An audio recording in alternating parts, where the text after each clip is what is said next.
को मंदिर मस्जिद बनाना और उसके ऊपर राजनीति करना। মোদির থেকে বড় হিন্দুত্ববাদী এই মুহূর্তে মমতা ব্যানার্জি। 3-1 গোলে এগিয়ে গেছেন, 2 গোলে এগিয়েছেন। আর এখানে দিলীপ ঘোষ লিখছে খড়গপুরের 13 নম্বর ওয়ার্ডের বিজেপি কার্যকর্তা পেশায় সিভিক ভলেন্টিয়ার। সালওয়া জুলুম তো মমতা ব্যানার্জি করেছেন পশ্চিমবাংলায়।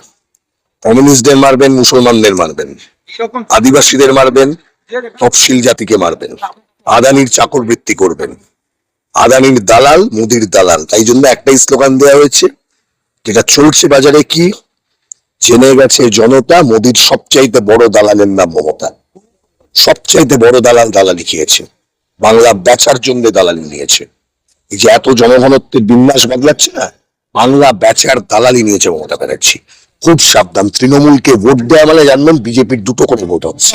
ভালো কথা বলেছেন, আমি ওটাই বলছি, ধর্ম রাজনীতি একসাথে হয় না। মন্দির মসজিদ গির্জা যারা করবেন তারা ওগুলো করুন, ভারতের সংবিধান অধিকার দিয়েছে। মুখ্যমন্ত্রী, প্রধানমন্ত্রী, এমপি, এমএলএ যারা হবেন তারা ওই কাজগুলো করুন, ভারতের সংবিধান এটাই বলছে। কিন্তু প্রশ্ন হচ্ছে এটা যেন সকলের জন্য সমান হয়। অভিষেক বাবুর কথাটা যেমন হুমায়ুন কবিরের জন্য প্রযোজ্য, তেমন নরেন্দ্র মোদীর জন্য প্রযোজ্য। অভিষেক বন্দ্যোপাধ্যায় খোদ তার জন্য প্রযোজ্য হওয়া উচিত, আমার জন্য প্রযোজ্য, আপনার জন্য প্রযোজ্য, মমতা বন্দ্যোপাধ্যায়ের জন্য প্রযোজ্য।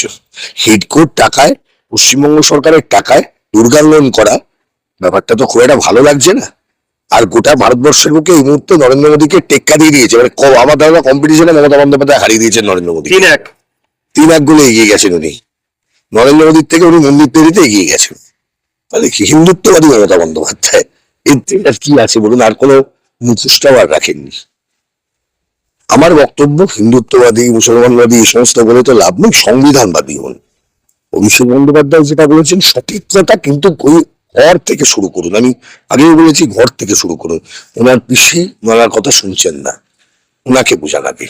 সংবিধানে বলছেন যে সরকারি ট্যাক্সের পয়সা মন্দির মসজিদ করা যাবে না, ধর্মকে রক্ষা করার জন্য দায়িত্ব নিতে হবে, কিন্তু ধর্মান্তর বা ধর্মের রাষ্ট্রের কোনো ধর্ম হবে না, রাষ্ট্র টাকা দেবে না। মুখ্যমন্ত্রী যখন দীঘার জগন্নাথ মন্দির করলো, রাজারহাটে দুর্গঙ্গন করছে, মাটিগাড়ায় যখন মহাকাল মন্দির করছেন, আপনারা হাইকোর্টের আইনজীবী, হাইকোর্টের আবার বলছি, হাইকোর্ট দেখি আর কোর্ট দিয়ে তো সবকিছু সম্ভব নয়।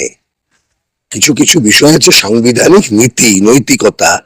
এই কাজ একজন সাধারণ লোক করার, মমতা বন্দ্যোপাধ্যায় করার মধ্যে তো ফারাক আছে।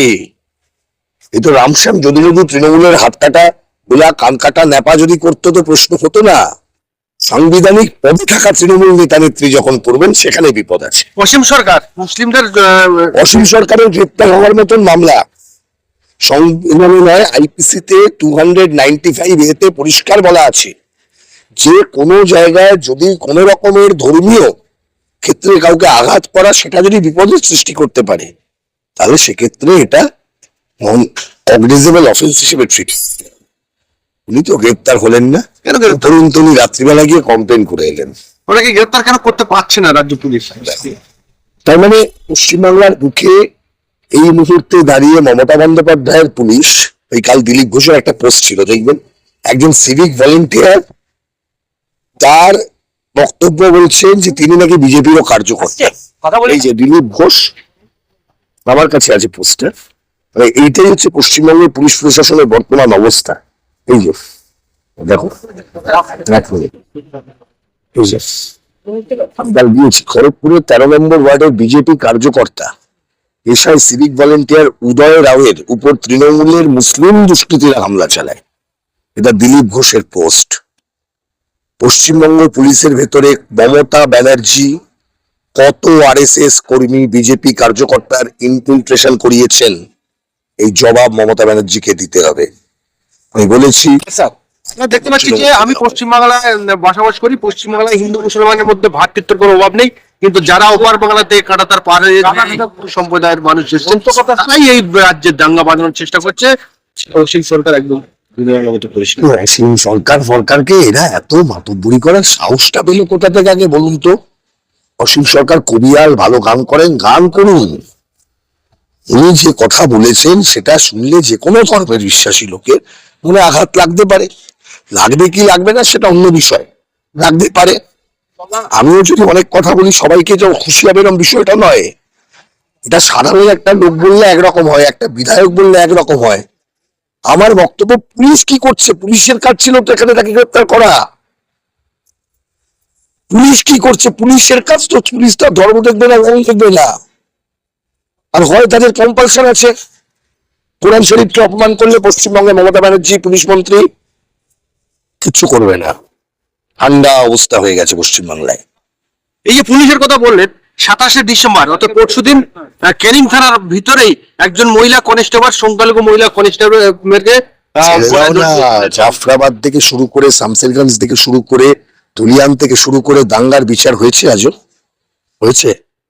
এজাজ আহমেদ হত্যার এফআইআরটা আছে কিনা মমতা ব্যানার্জিকে জিজ্ঞেস করো তো।